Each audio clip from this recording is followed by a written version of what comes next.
ওকে, সবাইকে আসসালামু আলাইকুম। আমরা এখন কুমিল্লা বোর্ড সলভ করব, তবে তার আগে বলে নিই, তোমরা অনেকেই রিকোয়েস্ট করছো এটার জন্য। সো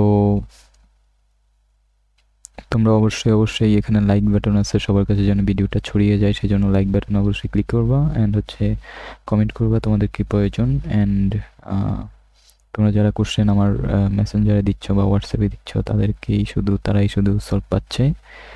সো যারা সলভ পেতে চাও এখনও, তারা কিন্তু অবশ্যই আমাকে হোয়াটসঅ্যাপ ওর মেসেঞ্জারে আমাকে কোশ্চেনটা পাঠিয়ে দিতে পারো। ওকে, সো আমি 1 নম্বরে যাই। কুমিল্লা বোর্ডের 1 নম্বর হচ্ছে, কোনো তাপ ইঞ্জিন হতে অর্ধেক তাপ বর্জিত হলে ইঞ্জিনের দক্ষতা হবে 50%। এটা বুঝাই যায়, অর্ধেক বাদ হয়ে গেছে, তার মানে আর অর্ধেক আছে 50%। কেমন? যে ভৌত প্রক্রিয়া অ্যান্টিবডি স্থির থাকে তা হলো রুদ্ধতাপীয় প্রক্রিয়া। কোষ অভ্যন্তরে রোধ বৃদ্ধি পেলে বর্তনীর তড়িৎ প্রবাহ মাত্রা কি হয়? সমানুপাতিক হারে কমে, ব্যস্তানুপাতিক হারে কমে। কোষ অভ্যন্তরীণ রোধ যদি বৃদ্ধি পায়, তাহলে বর্তনীর তড়িৎ প্রবাহ মাত্রা হচ্ছে ব্যস্তানুপাতিক হার। ওকে, তাহলে দেন হচ্ছে ধীরে ধীরে চাপ বৃদ্ধি করা হলে, চাপ যদি বৃদ্ধি পায় তাহলে তাপমাত্রা বৃদ্ধি পাবে, এটা ঠিক। এরপর হচ্ছে অভ্যন্তরীণ সমায়তন প্রক্রিয়া বলছে, এই যে সমায়তন প্রক্রিয়া, দ্যাট মিনস কৃতকাজ শূন্য। অ্যান্ড কৃতকাজ শূন্য হলে হচ্ছে D Q equal to D U হবে, তার মানে তিনটাই সঠিক, তাই না? 1 2 3। তাপমাত্রা বৃদ্ধি পেলে পরিবাহীর পরিবাহকত্ব কিরূপ হবে? হ্রাস পাবে। পরিবাহীর মধ্যে তাপমাত্রা বৃদ্ধি পেলে রোধ বৃদ্ধি পায় অ্যান্ড পরিবাহকত্ব কমে। কোনো নির্দিষ্ট পরিবাহীতে তাপমাত্রা 1/3 করলে নির্দিষ্ট সময়ে উৎপন্ন তাপ হবে প্রাথমিক তাপের 1/9। এটা তারপর একটু করে দিই তোমাদেরকে। 6 নম্বর দেখো, কোনো নির্দিষ্ট পরিবাহীতে তাপ মানে প্রবাহ মাত্রা 1/3 করলে, দ্যাট মিনস I2 এর মান হচ্ছে I1 এর 1/3, তাই না? তাহলে প্রাথমিক তাপ আমরা জানি হচ্ছে H1/S2 এরকম, তাই না? তাহলে আমি S2/S1 দিই। S2, কারণ হচ্ছে I এবং H হচ্ছে পরস্পর বর্গ, S2/H1 ইকুয়ালস টু হচ্ছে I2 ভাগ হচ্ছে I1 হোল স্কয়ার। তাহলে I2 এর মান হচ্ছে I/I1/3 আর নিচ হচ্ছে I1 whole square. That means I1 আর I1 বাদ, এটা ইকুয়ালস টু কত হয়? 1/9। তাহলে S2/H1 ইকুয়ালস, সুতরাং S2 এর মান কত হবে? S2 এর মান কত হবে বলো তো? H1 এর 1/9 গুণ 1/9 ইন্টু H1, দ্যাট মিনস 1/9। কেমন? অ্যান্সার কত হবে? 1/9। শান্ট ব্যবহৃত হয় কোন যন্ত্রে? অ্যামিটারে। অ্যামিটার যেন নষ্ট হয়ে না যায়, সেজন্য আমাদের শান্ট ব্যবহৃত হয়। তড়িৎ চুম্বকীয় তরঙ্গ বেগ, এটা হচ্ছে ম্যাক্সওয়েল। এটা তোমাদের মানে বইয়ের মধ্যে ডিরেক্ট দেওয়া আছে। কেমন? তরঙ্গ মুখের বৈশিষ্ট্য হলো তরঙ্গ মুখের প্রতিটি কোণা দশা অভিন্ন। এটা 1 2 3 হবে আলটিমেটলি, তোমরা পড়ে নিও। এরপর হচ্ছে 0.2 মিলিমিটার ব্যবধান বিশিষ্ট দুটি চির হতে 1.2 মিটার দূরে অবস্থিত পর্দার সৃষ্টি। উজ্জ্বল ডোলার প্রস্থ, তাই না? তাহলে ডোলার প্রস্থ মানে কি? 10 নম্বর, তাই না? ডোলার প্রস্থ, তার মানে ডোলার প্রস্থ মানে হচ্ছে ডি, তাই না? D equal to lambda D/2a। ওকে, তাহলে এখানে আমাদের ডোলার প্রস্থ দিয়ে দিয়েছে, আমাদের তরঙ্গ দৈর্ঘ্য দিয়েছে, তাই তরঙ্গ দৈর্ঘ্য হবে 2AD/D।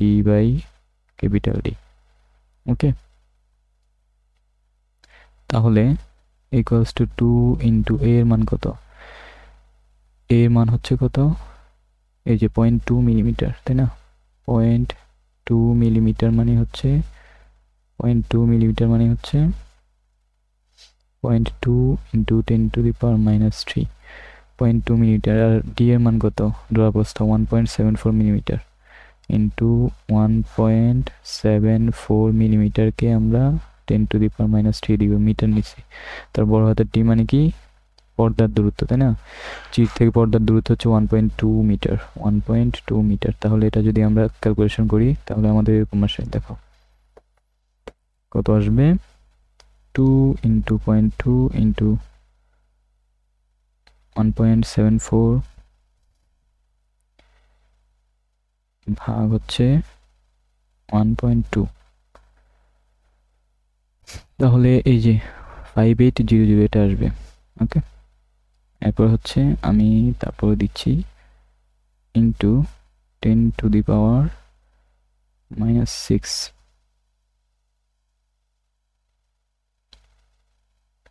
ফাইভের 00 অ্যাংস্ট্রম। ওকে, 10-এর খ, একটি ইলেকট্রন নিশ্চল ভর এত গতিশীল করায় এটার অ্যান্সার হবে এরকম। এটা কিভাবে সলভ করবো আমি দেখাই দিই একটু।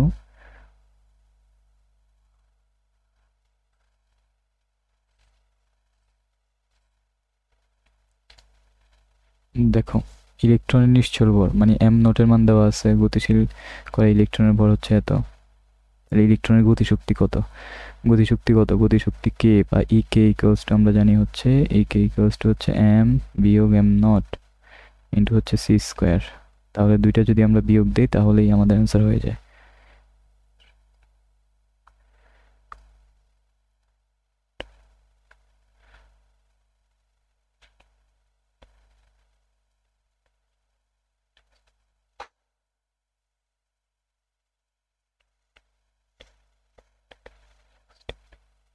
এটা 1.06 ইন্টু 10⁻⁻13 এটাই আসবে। ওকে, জাস্ট ক্যালকুলেটরে চাপো তাহলেই হয়ে যাবে আর কি। হ্যাঁ, সো আমরা এরপরের কোশ্চেনটা করব। এরপরের কোশ্চেনটা হচ্ছে এরকম, আপেক্ষিক তত্ত্বানুসারে গতিশীল ঘড়ি নিশ্চল ঘড়ির চেয়ে ধীরে চলবে। তাহলে গতিশীল ঘড়ি মানে কালের মান বৃদ্ধি পাবে, টাইমের মান বৃদ্ধি পাবে এখানে, তার মানে গতিশীল ঘড়ির টাইমের মান বৃদ্ধি পাবে, তাই না? একটু হলুদ কালি দেওয়া লাগবে। এই যে এখানে কি হবে, গতিশীল ঘড়ির টাইমের মান বৃদ্ধি পাবে। কোনো দণ্ডের গতিশীল অবস্থায় দৈর্ঘ্য নিশ্চল অবস্থায় দৈর্ঘ্যের চেয়ে ছোট হবে, এটাও ঠিক আছে। কোনো বস্তু আলো বেগের সমান বেগে চলতে পারে না, আলোর বেগের সমান বেগে চলতে পারে না, এটা ঠিক, এটা ঠিক নাই। ওকে, খ নাম্বার। তাহলে এটার অ্যান্সার হবে 1 ও 2। কোনো বস্তু আলোর বেগের সমান বেগে চলতে পারে না, ও আচ্ছা, চলতে তো পারে না, তাহলে 1 2 3, এটার অ্যান্সার হবে 1 2 3। এটা আলটিমেটলি ঠিকই বলছে, এখানে একটা না আছে, এখানে এক্সট্রা। 100 গ্রাম ভরের সমতুল্য শক্তি কত, তাই না? 1000 গ্রাম ভরের সমতুল্য শক্তি, তাহলে 1000 গ্রাম মানে 1 কেজি, এম সি স্কোয়ার মানে 9 into 10⁻1 into C square area হচ্ছে 9 ইন্টু 10⁻16 জুল। কোনো গতিশক্তি আর স্থির অবস্থার শক্তির দ্বিগুণ, কোনটির গতিশীল ভর স্থির ভরের কত গুণ, তাই না? স্থির ভরের কত গুণ, এটা আলটিমেটলি এটা যদি হিসাব করো তাহলে স্থির ভরের কত গুণ, 3 গুণ হবে। কেমন, কিভাবে, এটা একটু করে দেই। ওকে, কত নাম্বার হবে, কোন কণার গতিশক্তি আর স্থির অবস্থার শক্তি হচ্ছে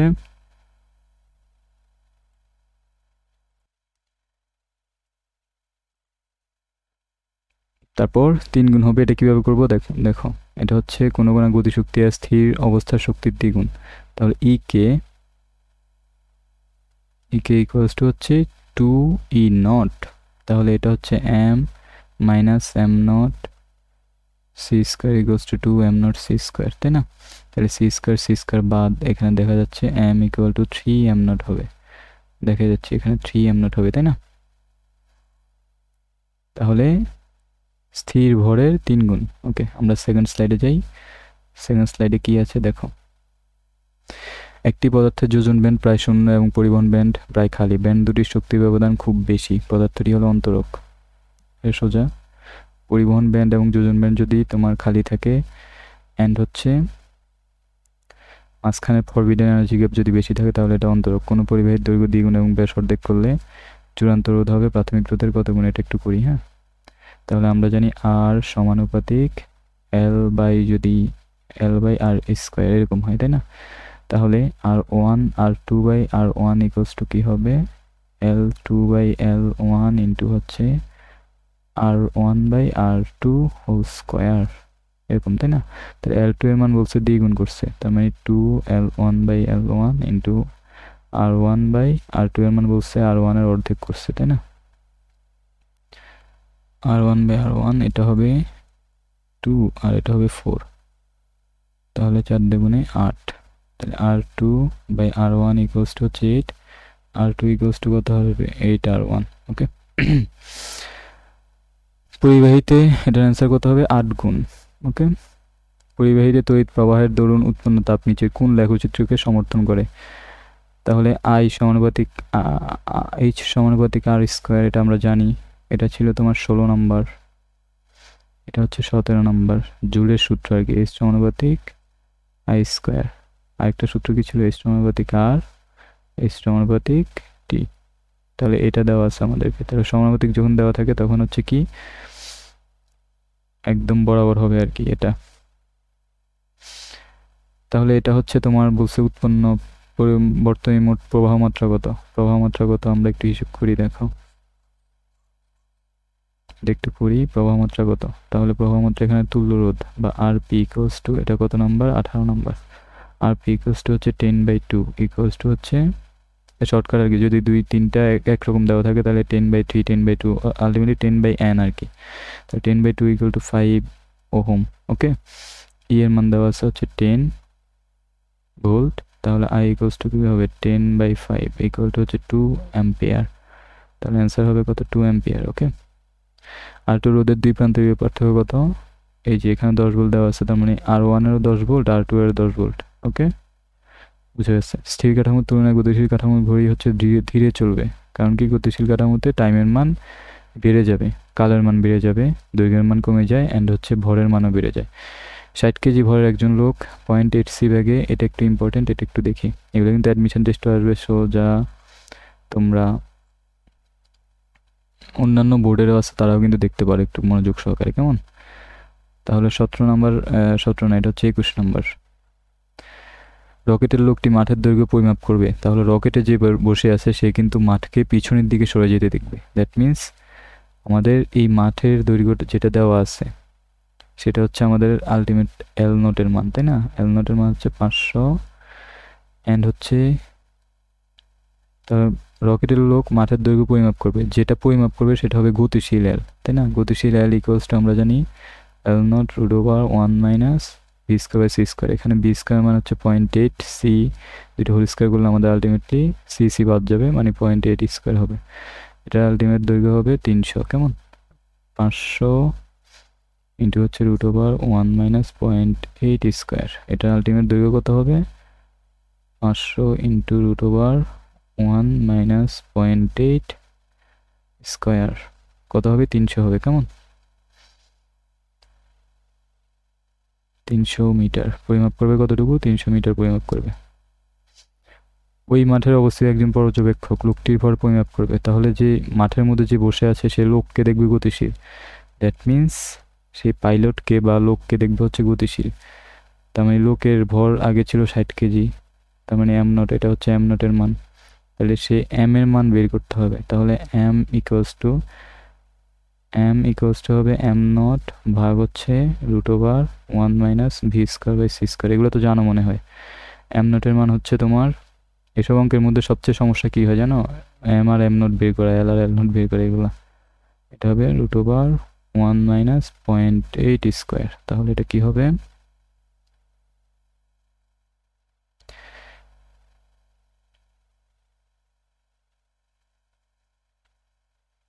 তাহলে এটা হবে 100। এম এর মান কি হবে? সুতরাং পরিমাপ করবে হচ্ছে 100 কেজি। পরিমাপ করবে কত কেজি? 100 কেজি। ওকে, এরপর হচ্ছে একটি ট্রানজিস্টরের সংগ্রাহক প্রবাহ মাত্রা হচ্ছে 5 মিলি অ্যাম্পিয়ার। এটা কিন্তু একটু ইম্পর্টেন্ট, কিন্তু তোমরা অনেকেই ভুল করছো। অনেকে কি করছে, এককের দিকে না তাকিয়ে ডিরেক্ট দাগাই দিচ্ছে, তাই না? এটা কিন্তু হবে না। ওকে, এককের দিকে তাকানো লাগবে। এই অঙ্কটা করতে হলে 23 নম্বর অঙ্ক দেখো।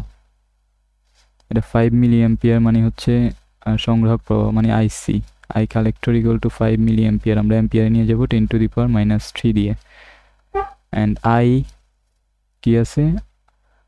আইভি ভূমি প্রবাহ মানে আই বেজ ইকুয়াল টু হচ্ছে 100 মাইক্রো অ্যাম্পিয়ার দেওয়া আছে। আমরা এটা অ্যাম্পিয়ারে নিয়ে যাবো -6 দিয়ে। ওকে, এটাকে আমরা মিলিতে নিয়ে যাবো, মানে 1000 দিয়ে গুণ দিলে এটা মিলিতে চলে যাবে। দ্যাট মিনস 100 ইন্টু হচ্ছে 10⁻³ মিলি অ্যাম্পিয়ার চলে যাবে।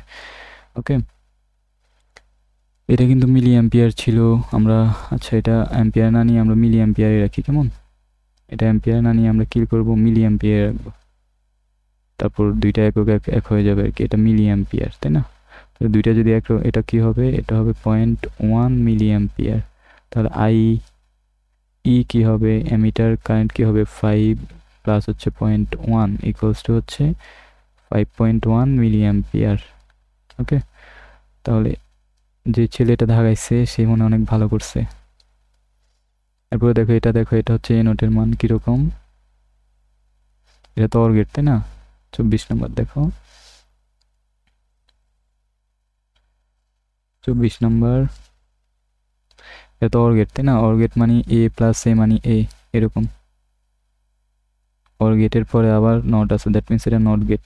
এদিকে আসতেছে, এটাও কিন্তু এর সাথে কানেক্টেড, তাহলে এ প্লাস এ, এখানে অপারেশনটা কি হবে, এ প্লাস এ ইকুয়ালস টু হচ্ছে এ। এটার পর আবার নট আছে, দ্যাট মিনস টোটাল মিলে হয়ে যাবে এ নট। এ প্লাস এর উপর আবার হোল নট আছে, দ্যাট মিনস টোটাল মিলে হয়ে যাবে এ নট, দ্যাট মিনস এটা মিলছে এ নট। শল্য চিকিৎসায় ব্যবহৃত যন্ত্র, এটা কিন্তু তোমার একটা অ্যাডমিশন টেস্টের কোশ্চেন, এটা শেরে বাংলা কৃষি বিশ্ববিদ্যালয়ে আসছে কোনো এক সময়, কেমন। তাহলে এটা হচ্ছে আলটিমেটলি, ওইখানে লেজার রশ্মি ছিল, লেজার রশ্মি মানে হচ্ছে এক্স রশ্মি আর কি, এটাই হচ্ছে অ্যান্সার। সো এখানে কিন্তু সবগুলোই কারেক্ট, তোমরা যারা মিলাও নাই এখানে মিলিয়ে নিতে পারো। সো আজকে এই পর্যন্তই, অ্যান্ড অবশ্যই লাইক করে দিবা, লাইক করলে সবার কাছে চলে যাবে, এত কষ্ট করে ভিডিও বানাচ্ছি, দ্যাট মিনস তোমাদের তো লাইক করে দেওয়া উচিত। অ্যান্ড সাবস্ক্রাইব করবা, সাবস্ক্রাইব করতে তো আর টাকা পয়সা লাগে না তাই না, সাবস্ক্রাইব করে দিবা। অ্যান্ড হচ্ছে অবশ্যই কোনো বোর্ডের কোশ্চেনের সলভ পেতে হলে আমাকে অবশ্যই কোশ্চেনটা পাঠাতে হবে, আমি তার কোশ্চেন আমার কাছে নাই তাই না, সেটাতে বুঝতে হবে তোমাকে। সো সবাইকে ধন্যবাদ, আজকে এই পর্যন্তই।